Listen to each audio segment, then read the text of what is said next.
Welcome to Truth Watchers. I am Heath Henning. A few weeks ago, I posted a video discussing the Neo-Platonist Iamblichus.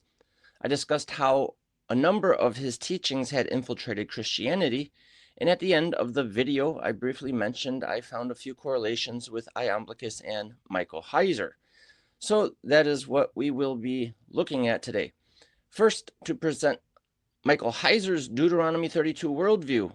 In a nutshell, he wrote, quote, "The aftermath of the Babel incident shows that Yahweh expected the council beings use their own free decision-making capacity in Deuteronomy 14:19 through 20 and 32:8 through 9. Yahweh divided and assigned the nations to lesser gods.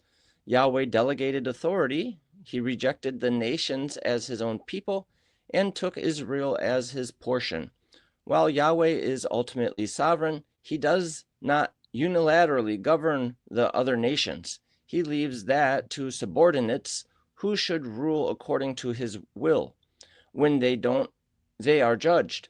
That is precisely the point of Psalm 82, where Yahweh judges the gods of his council who are responsible for corrupt rule over the nations of the earth." Unquote. Essentially, what he is teaching in this quote is that at the judgment of the Tower of Babel, when the nations were dispersed across the world, God decreed other subordinate gods to rule over the various Gentile nations, while God chose Israel for himself. Parallel to this thought, Iamblichus taught, quote, "God is the initiator of these things, he who is called the God who presides over sacrifices, and there is a great multitude of gods and angels in attendance upon him. Also, to each race upon the earth he has allotted a general supervisor and a particular one for each holy place. One should make an accurate study of all the entities that surround us, those that inhabit the universe, the gods, angels, and daemons, assigned to the various nations, and to present one's sacrifice to all in a manner agreeable to them in all cases, for only in this way will our ritual practice come to be worthy of the gods who preside over it." Unquote. Now, remember, Iamblichus was a Neoplatonist, so what he is teaching is his understanding of what Plato, the Greek philosopher from the 5th century BC, was teaching. Plato wrote, quote, "Kronos was aware of the fact that no human being, as we have explained, is capable of having irresponsible control of all human affairs without becoming filled with pride and injustice.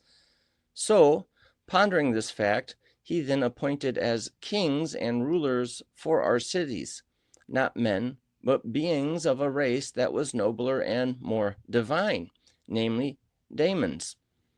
He acted just as we now do in the case of sheep and herds of tame animals. We do not set oxen as rulers over oxen, or goats over goats, but we, who are of a nobler race ourselves, rule over them. In like manner, the God, in his love for humanity, set over us at that time a nobler race of daemons." Unquote.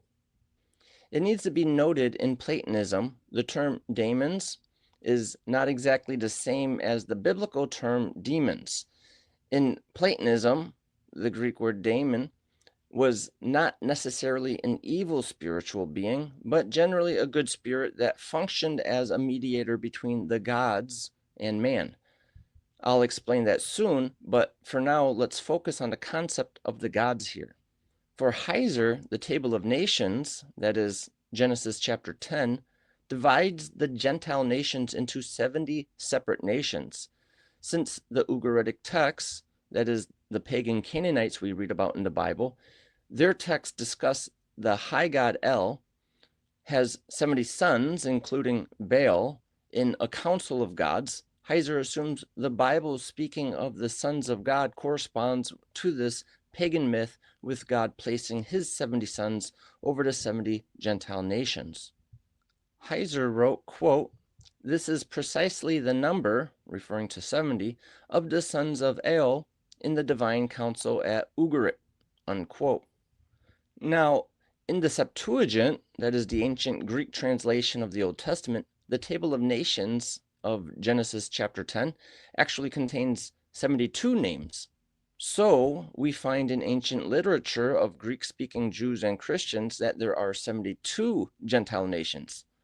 Iamblichus has a cryptic expression stating, quote, then distinguishing the heaven in parts, dividing it into either 2 sections, or 4, or 12, or 36, or the double of that. Now, 36 times 2, double of that, equals 72. Or, in whatever other way, they assign to these sections authorities greater or lesser in number, and again, they place above them one deity who holds sway over them, unquote. Here, Iamblichus is discussing astrological divisions involving the gods of the zodiac. The year is divided into 4 quarters, or 12 signs, further divided into 36 decans, and then as 72 divinities, all of which have one god who is the demiurge, ruling over all the created system. Furthermore, Heiser identifies what he determines to be gods by their capacity of ruling over territories. He wrote in his PhD dissertation, quote, at no time in Ugaritic literature or the Hebrew Bible are the Melachim, Hebrew word for angels, said to govern territory, or are they ever referred to in royal terms, unquote. Heiser is indicating angels and gods are distinct entities, different beings based on their roles. Likewise, Iamblichus contrasts the roles of gods with evil daemons, which, quote, are in no case assigned an administrative role, nor are they set over against the good on a footing of equality, unquote. What he refers to in this quote as the good are the gods, which he depicts as only good and removed from any vice or passions. So he is explaining the daemons are distinguished from the gods by them not having administrative roles. They don't govern over nations, and they are not on an ontologically equal footing with the gods. Heiser and Iamblichus define the term gods as disembodied. Heiser wrote in an article, quote, in briefest terms, the Elohim, Hebrew word for God, is a being whose proper habitation is considered the spirit world, and whose primary existence was a disembodied one, unquote. This was repeated in his best-selling book, The Unseen Realm, page 29, quote, humans are also not by nature disembodied. The word Elohim is a place of residence term. Our home is the world of embodiment. Elohim by nature inhabit the spiritual world, unquote. Iamblichus taught, quote, matter is opposed to the gods, and the body is seen as the prison from which souls are freed, unquote. So the material is opposed to the gods, just as Heiser said an Elohim, Hebrew word for gods, inhabits a disembodied residency, contrast to humans, who by nature cannot be Elohim because humans inhabit embodiment. If you remember Heiser discussing the witch of Endor, raising Samuel from the dead, and the text has the witch saying she saw an Elohim ascending. Heiser capitalizes on this passage to claim Elohim means disembodiment because Samuel's soul is called an Elohim. Iamblichus considered the soul the least of the divine beings because it was in contact with a body. He defines the genus of gods as quote-unquote incorporeal, stating the gods have, quote, ethereal bodies, unquote, and daemons, quote, aerial ones, unquote, and souls, quote, earthly bodies, unquote. Iamblichus has a complex concept of gods, dividing them into cosmic and hypercosmic beings, saying, quote, "Let us therefore posit once again that among the gods some are material, others immaterial," unquote. This might seem awkward or even contradictory, but there is a whole deeper explanation which we will not address for sakes of simplicity here. The point worth making is that this is also in agreement with what Heiser has taught. Heiser wrote, quote, "Spirit beings, such as the plural Elohim of Psalm 82, are created and therefore made of something. Invisibility does not mean that the invisible thing is immaterial. All things created were made and are made of some form of matter, whether we can detect it by our sense or science or not. To deny this would mean that spirit beings are not part of the created order," unquote. So Heiser implies an Elohim is disembodied, but this does not make it non-material, just as Iamblichus is saying there are material and non-material gods. In Iamblichus, the Greek word hule, translated as matter, can be concrete objects, such as stone, wood, or other material objects, or abstract things such as a smell, a song, a revelatory vision imparted from the gods. Both Heiser and Iamblichus had both produced a hierarchy of spiritual entities. Admittedly, Iamblichus' hierarchy is more complex. Iamblichus's hierarchy consisted of gods, archangels, angels, daemons, heroes, archons, and human souls. All these can be described as divine. Gregory Shaw's doctoral dissertation states, quote, "Iamblichus placed human souls near the bottom of the psychic hierarchy and maintained that their actions revealed their ontological rank," unquote. Heiser's system has the God, gods, angels, demons, and souls, all of which are identified with divine terminology because they are disembodied. Heiser also ranked spiritual beings ontologically based on their actions. To rank angels, Heiser said in his book Demons, page 241, quote, "As we noted earlier in our study in the Old Testament, angel is a functional, not an ontological term. It is, in effect, a job description," unquote. Describing the function of what he designated as gods, Heiser wrote in his doctoral dissertation, page 216, quote, "Third, I propose that the category of archangels is synonymous with the categories watcher, blessed ones, Greek Makaris, archon, principality, and dominion. All the beings designated in these ways exercise earthly geographical sovereignty, a function that coincides with the sons of God in Deuteronomy 32, 8, and 9, and the gods, sons of the Most High, in Psalm 82, unquote. So Heiser identifies angels by their role or job description as messengers, while the gods are of a higher rank, having geographical territories to rule over.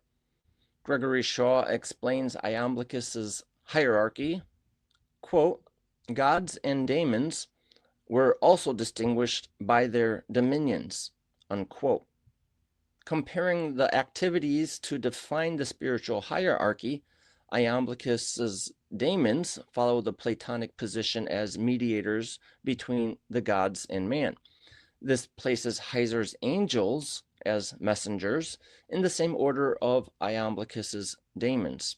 Technically, Iamblichus places daemons and heroes in constant attendance upon the gods, as Heiser views the angels in the Bible and Ugarit as in service to the gods in the council. Heiser wrote of the Ugaritic hierarchy, quote, "The Melachim, Hebrew for angels, were present in council because they rendered service to the high God and the other gods who ranked above them, but the ruling council was composed entirely of El and his spouse and offspring, unquote. The Iamblichian daemons were punitive in some sense, displaying forms of punishment on men as their role was to mediate the will of the gods to man. Iamblichus speaks of daemons who are wicked and evil demons. The evil daemons also correspond with Heiser's theology. While the gods in Heiser's worldview are disembodied, the demons are also, but the demons are closely connected with the material realm since they are presented as the disembodied souls of the Nephilim destroyed during the flood. Heiser wrote, quote, "Nevertheless, demons are consistently cast as disembodied spirits of dead Nephilim, and their giant clan descendants. Those spirits are the offspring of the angels that sinned before the flood, so the demons cannot be those fallen angels," unquote. Demons bind humans to the sin nature in Heiser's thinking because he places them as the major cause of sin permeating the world. He writes in Reversing Herman, page 3, quote, "Yes, the entrance of sin into God's good world occurred in Eden, but the unanimous testimony of Second Temple Judaism is that the Watchers are to blame for the proliferation of evil on the earth," unquote. He makes similar comments in his book Reversing Herman, page 24, 32, and 103, and all throughout the book, since this is the major premise of that book. Gregory Shaw explains Iamblichus's philosophy, stating, quote, "Daemons were the personified power of matter, entities whose centrifugal influence on souls was encountered and turned around in theurgic rituals. Iamblichus, therefore, allowed for a functional dualism within his monism. In the imagery of theurgic rites, he pitted spiritual gods against material daemons, but as the soul was gradually freed from the bonds of generation, it began to participate in the fundamental unity of the cosmos," unquote. For Iamblichus, the theurgic rituals gradually freed the individual from the evil daemonic influence, which bound them to the material world, allowing their soul to be purified and united with the gods. For Heiser, it was Christ's death, resurrection, and ascension that blunts human depravity proliferated by the demons through faith. He wrote in Demons, page 262, quote, "All who embrace the gospel and become members of the kingdom of Jesus will overcome death in their union with him. The Spirit of God resides in believers, sent after the ascension of Jesus, blunts the human depravity proliferation by the transgression of the sons of God before the flood," unquote. This brings us to Heiser's idea of salvation. Heiser frequently uses terminology of deification in his expression of soteriology. Heiser says, quote, "The end result is not that glorified believers become angels, rather we are fully grafted into the glorious family council of God. Our already status in that regard becomes full reality at death. We join the heavenly children of God in the blended divine family and actually outright angels in the new global Eden," unquote. He is expressing his view of salvation as man becoming deified to replace the rebellious gods in the council. This entails outranking angels, whose role is attending to the divine council, which is replaced with deified mankind. He says, quote, "Our inheritance of the nations with Jesus at the end of days," Revelations 3:21, "is in a glorified, resurrected, divine state," unquote. By replacing the rebellious gods of the council, men inherit their role of ruling the nations and are transformed into divine beings. Again, Heiser said, quote, "The corrupt divine sons of God of Deuteronomy 32:8 would be displaced by new divine sons of God, glorified believers," unquote. Men becoming divine in Heiser's theology implies we take the nature of these gods we are to replace, that is, the place of residency in the disembodied realm. So Heiser's talking about resurrection and glorification of the believer is not the orthodox doctrine of a physical bodily resurrection. Iamblichus' doctrine of theurgy was ultimately deification of the practicing theurgist. Theurgy was intended as an invocation of the gods to take possession of the theurgist and ultimately be assimilated to the demiurge. This is how M. David Litwa, whom Heiser referenced often in context of his deification doctrine, expressed deification as, quote, assimilation with Christ, a divine being, unquote.